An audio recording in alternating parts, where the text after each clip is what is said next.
Recibimos en Hora Política a la presidenta del Consejo Municipal, María Eugenia Smuck. ¿Cómo estás? ¿Cómo están? Gracias por la invitación. El otro día destacaste que un logro indudable que del intendente Hapkin respecto a lograr el presupuesto equilibrado en la Municipalidad de Rosario, que arrastra problemas hace años.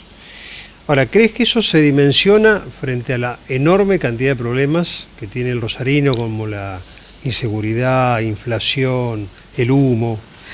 Sí, la verdad es que es algo que no hemos contado mucho, ¿no? Es algo que no se ha hecho mucho, pero que ha sido muy importante, porque durante la pandemia lo que hizo el intendente es ordenar las cuentas y tratar de que básicamente la ciudad deje de estar endeudada. Eso nos permite que cada vez que adquirimos recursos propios en virtud de las tasas que cobramos, se puedan invertir en obra pública, por ejemplo, y no seguir pagando deuda. Para que quien nos está viendo entienda, cuando uno está endeudado, cualquier dinero que entra es para pagar deuda, ¿no? Es lo que pasa en una casa.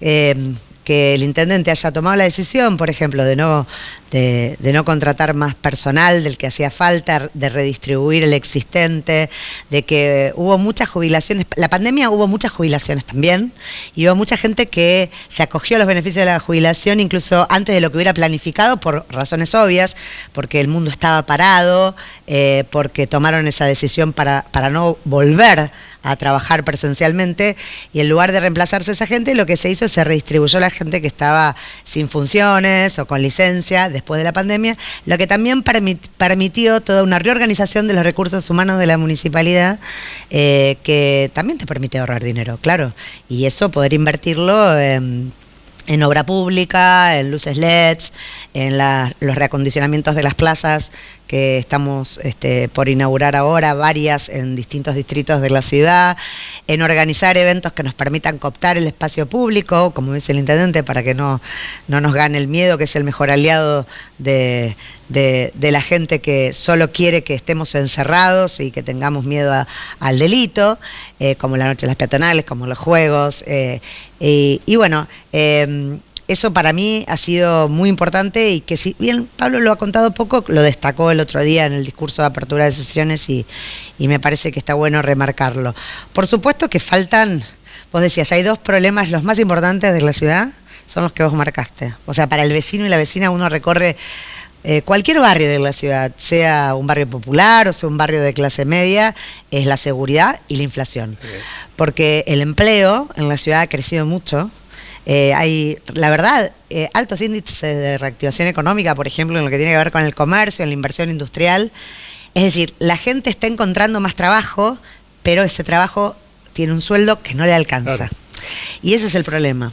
Entonces son dos temas que escapan a nuestras medidas, a las políticas públicas que podemos planificar y ejecutar desde lo local, pero son temas que no pueden estar ajenos a cumplir, como dice siempre nuestro intendente, con nuestra parte, ¿no? Entonces, el haber reordenado las cuentas a nosotros nos sirve para poder contar con recursos propios que podamos manejar y administrar nosotros, primero que no se los coma la inflación, y que podamos llevar adelante licitaciones que nos permitan pavimentar cuadras, que nos permitan poner luces LED en el 90% de la ciudad, como lo tiene planificado el intendente antes de que termine su mandato.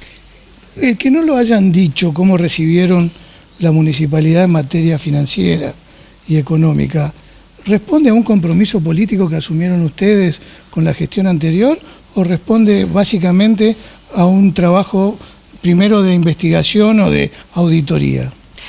Yo creo que más esto último, aunque Pablo lo dijo, quizás pasó desapercibido frente a tantos problemas con los que nos encontramos cuando asumimos, pero yo no sé si ustedes recuerdan, pero el primer discurso de apertura de sesiones de Pablo como intendente fue en el 2020, a 2 semanas de que cierren el mundo, fue primera semana de marzo. Claro.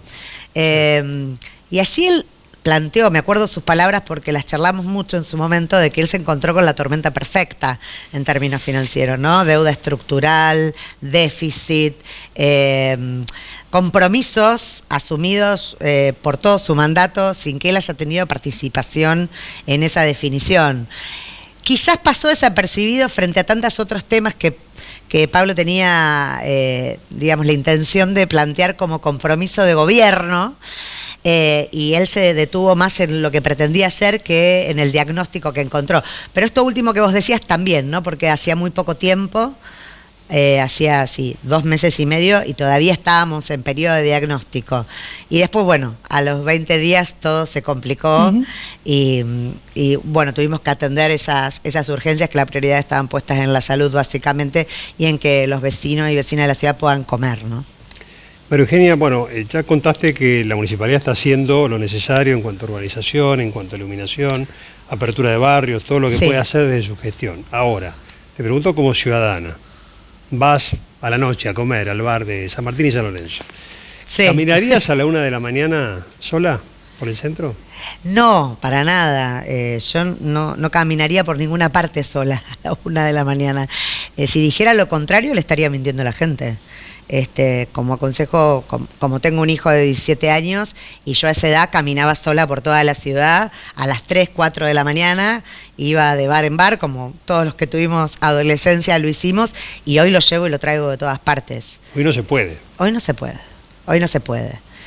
Hoy los niveles de inseguridad han llegado a que uno tenga miedo a caminar por la ciudad, pero eso hay que combatirlo volviendo a ganar la calle, y ahí es donde el Estado tiene que estar presente, organizando eventos que nos permitan recuperar la calle para los buenos.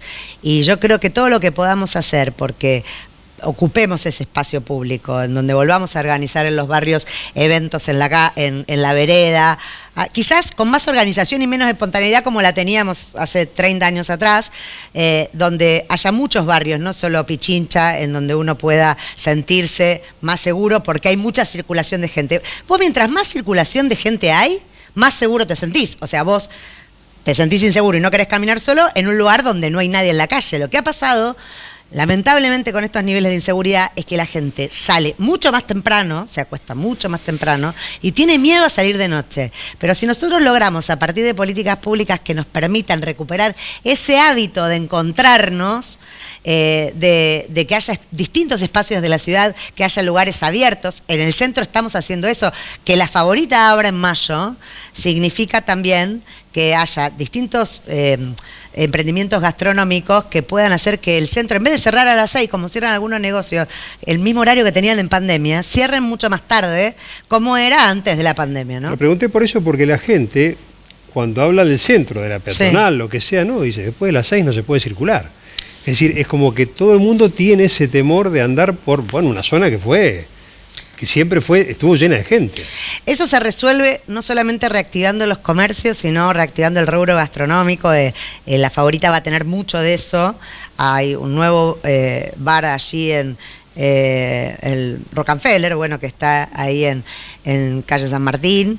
Y la peatonalización de San Martín también va a permitir unir todos esos emprendimientos. Y yo creo que la Favorita abierta y con un horario que invite a los demás a imitar ese horario, me parece que puede ser muy importante para la reactivación del centro. Pero eso se resuelve, ¿sabes cómo? Con fuerza de seguridad en la calle cuidándonos. ¿Por qué los operativos tuvimos hace poco recitales importantes y uno sentía que estaba cuidado? Y bueno, porque había 100 patrulleros en la zona. Ahora, y complementando eso que tiene que ver más que nada con la municipalidad. El año pasado hablábamos con respecto a la frecuencia de los colectivos y a los taxis. Sabemos que los taxistas no te tienen mucha simpatía. No, pero ya se están acostumbrando. A mí los estoy domando, les digo yo, y se enojan. ¿Cómo está eso? ¿Cómo está el tema de los taxis y de la frecuencia?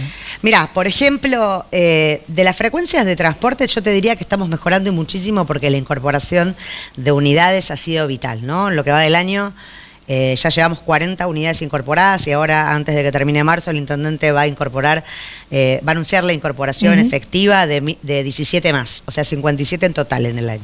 ¿Eso qué significa? Y que si vos tenés más unidades en la calle, obviamente que tenés mejores frecuencias, pasa el colectivo en menos cantidad de tiempo. Yo creo que de acá a mayo nosotros vamos a tener incluso mejores frecuencias que prepandemia, ¿no?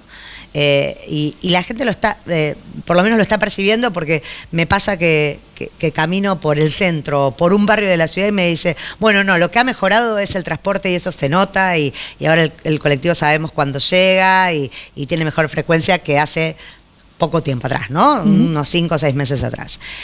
El tema taxi, yo la verdad es que lo discuto mucho con ellos.